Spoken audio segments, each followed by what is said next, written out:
What's up, guys? If you're like me and most people, you probably purchased a grill from a big box store such as Home Depot or Lowe's, and after just a few years of ownership, you may find yourself faced with what I am, which is the inside of the grill is rusting out, but the outside of the grill looks almost brand new. So I'm going to show you how to restore the grill. So if you can see here, the diverter plates that go over where the flames come out are completely rusted. And just below that, the actual grease tray itself is also rusted through as well. So if you go on to Home Depot or Lowe's, you're likely not going to find their parts to replace it. And as you can see here, how severe the damage really is. I mean, the diverters are completely gone. And then we'll look below and you can see the grease trap is completely gone as well. So one thing I'm going to do is I'm going to degrease the grill, clean it up, and then I jumped over on Amazon and actually found the diverter plates for roughly 16 bucks. In addition to that, I found the grease tray, which was a universal fitment off of Amazon, which it was about $45 at the time of the purchase.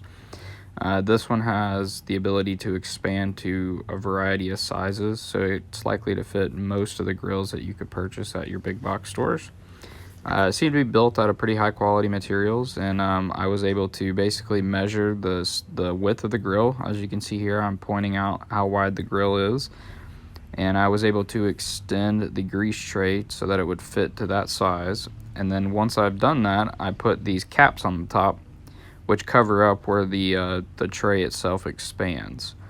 And then you tighten down these wing nuts, and that sandwiches the two pieces of the grease tray together, making it ultimately a solid piece.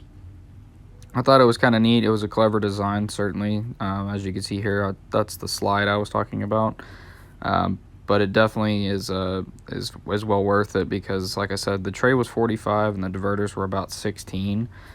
So, you know, for roughly about 60 bucks, I was able to restore the grill, and I can get at least 1 or 2 more years of use out of it, and that's certainly cheaper than purchasing a new grill.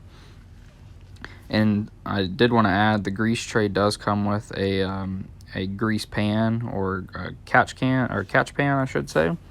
That's what I was pointing to there.